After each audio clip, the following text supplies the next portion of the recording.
The no-confidence motion is a parliamentary mechanism used by members of the Lok Sabha to express their lack of trust in the ability of the ruling party to continue their duties as the executive wing of the government. As per Article 75, Clause 3 of Indian Constitution, the Council of Ministers is collectively responsible to the Lok Sabha. In Indian parliamentary democracy, people elect representatives to the Lok Sabha.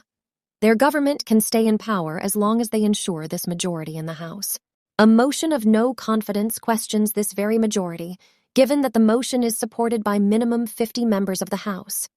In case the motion is passed, the ruling party has to vacate their position as the executive wing of the government and has to resign from their duties.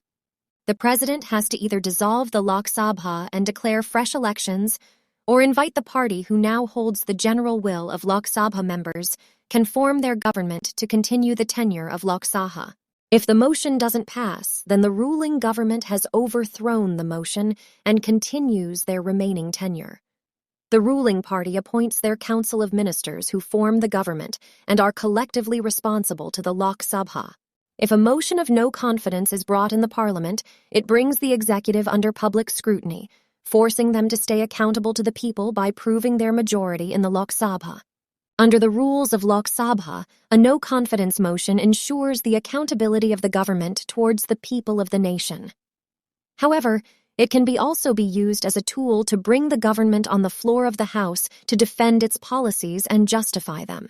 The motion of no confidence is thus both a tool of the opposition party and serving mechanism for ensuring democratic responsibility.